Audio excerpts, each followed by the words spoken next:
just before we delve into what cloud is, I would just like to take you through, some of the aspects of what has changed in IT from the last few, years to today. So if you look at, the last few years, there were a very limited number of tools and vendors in the marketplace. You would have heard of names like Microsoft, Oracle, IBM, and other few. And usually the way it worked was that there was one platform and very few devices. So you would have, for example, users connecting to applications only through their laptop, right? And in some cases, those laptops or desktops used to be in the office. Data was scarce, very little. I mean, the data that we have generated over the past 1 year is about as big as the data that we have generated all throughout history till date, right? Till last year.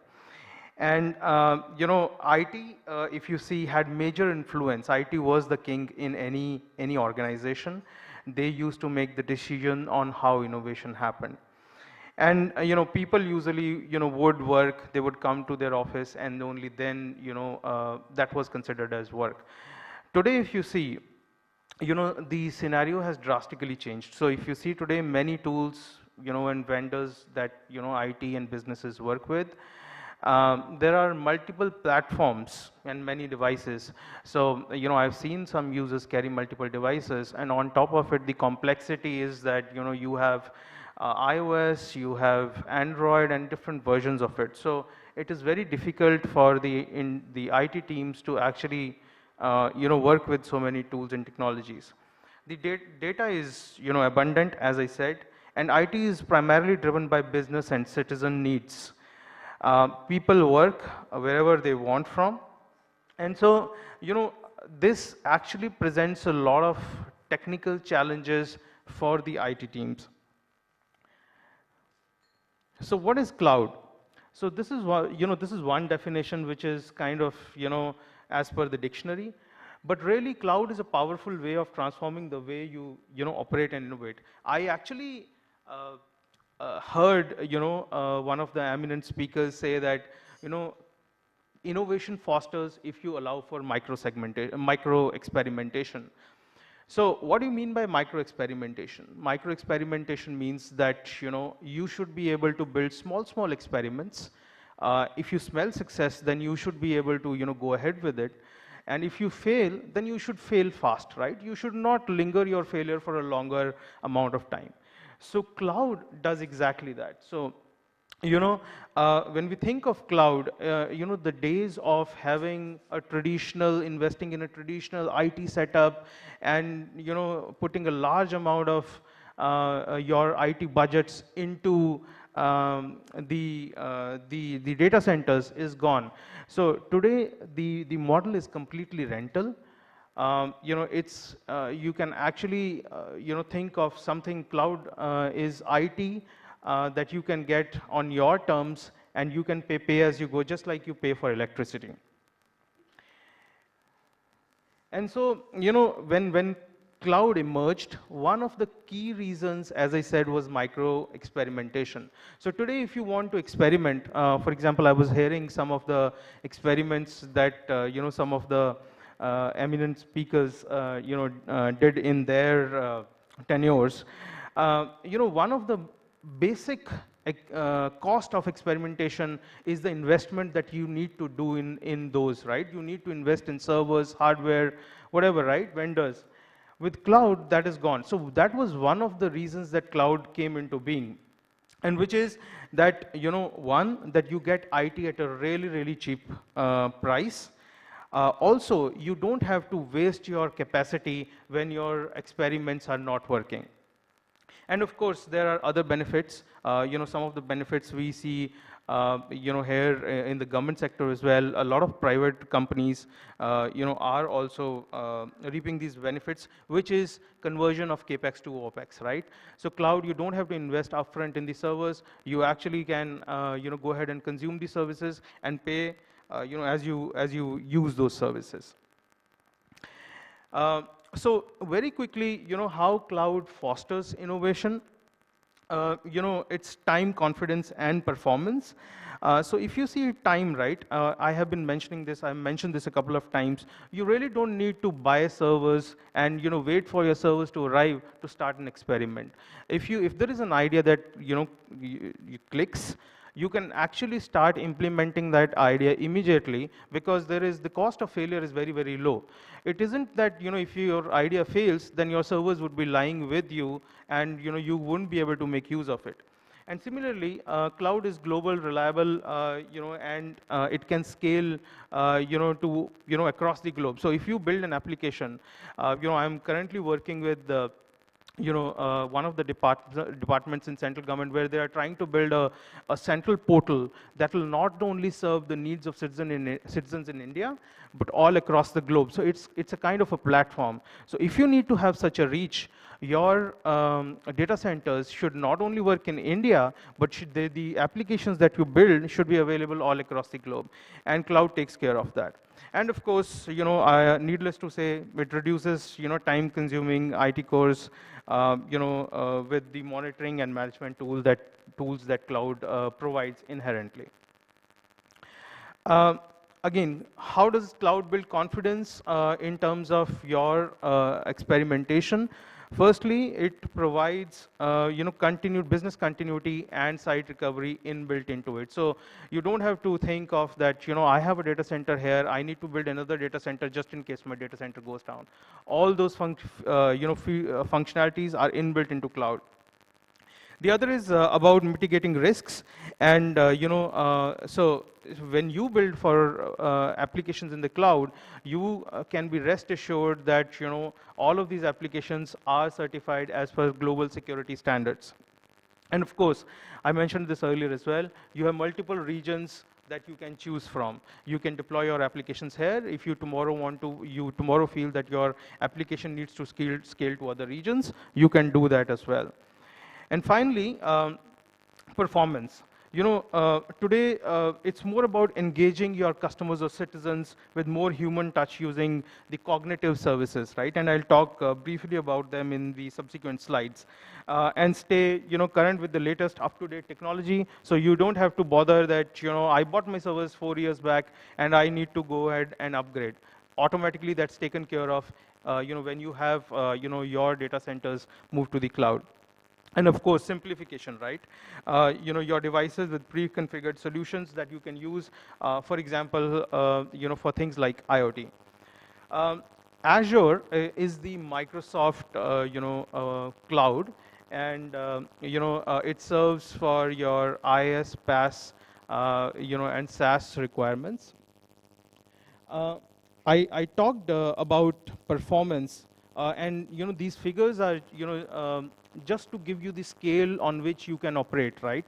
For example, in the cloud, you can actually go from a single CPU vCPU machine to 480 vCPU machine, right?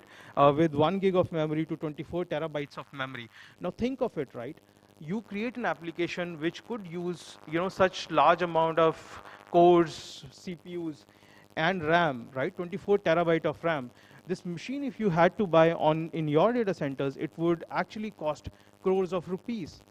Now, this is available in the cloud, and it is available at pay-as-you-go. So if you use this machine for 10 minutes, you only pay for 10 minutes, right?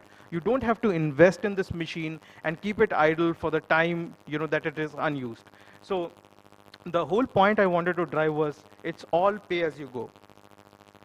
And the next slide also talks about the similar concept, though on the storage side of it. So if you see, right, today on Azure, which is the Microsoft Cloud, as I said, if you were to see, today we store about 200 trillion objects, right? And it is increasing, by the day. And we have about 160 trillion transactions per month, right? And you have a plethora of storage options available on cloud as well, based on your need. Another important aspect of cloud is that cloud provides you with industry-leading SLAs And when I talk of service level agreements, for example, per VM SLA of 99.9% and 99.95% in some cases, and of course disaster recovery across regions. The beauty about this service level agreements is that most cloud vendors, provide payment-based SLAs, which means that in case cloud is not able to meet your SLAs, they give you, they reverse the payment that you had given them for that month or that period of time. So that again builds confidence of most organizations that cloud is the way to go. Now, talking of Azure Cloud, which is the Microsoft Cloud version, we have about 54 data centers worldwide. And we have 3 data centers in India. We have India West, which is in Mumbai. We have India Central, which is in Pune. And we have India South, which is in Chennai. So just in case you want to think of building, your primary application in one data center and building another application in, or a DR of that application in another data center, those data centers are available inside India. So the most important part is data does not leave India. Data resides in India, even if you want to create a disaster recovery site. The other important thing is also about, that the government recognized that, cloud is the way to go, because, those days of investing in, capital expenditures are gone. And hence, if you see here, we have the Ministry of, Information Technology certified certain cloud vendors, saying that these are the cloud vendors that you can go ahead and, experiment with. You can put your workloads on these cloud vendors, and Microsoft is one of them. The other is, when you think of cloud, it is not that you get tied on with a particular vendor. So, if you decide to go with, let's say, a Microsoft Cloud, it does not mean that you have to build all the solutions that you want only on Microsoft technologies. So today, if you see cloud, in fact, more than 50% of, what runs on Microsoft Cloud is open source. So if you see, we support all these tools and technologies. I am sure, if you are working with some open source tools, then, some of them you would know of, but all of these are actually supported on cloud, right? So you do not get locked in. So another point that, reinforces the confidence on cloud, that it does not have any kind of vendor lock-in. And then, there are certain use cases that, I thought I'll put across, which you can, immediately think of and you can start using cloud for. So, you can, of course, if you want to build new applications, as I said, you can use cloud. It is the, platform that fosters, micro experimentation, and this is the platform that you should use for that.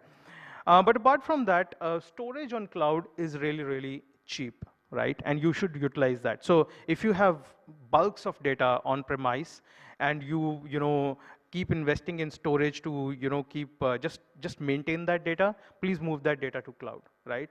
We have 3 data centers, as I mentioned. All 3 are in India. You can choose a data center of your liking and move the data to that data center.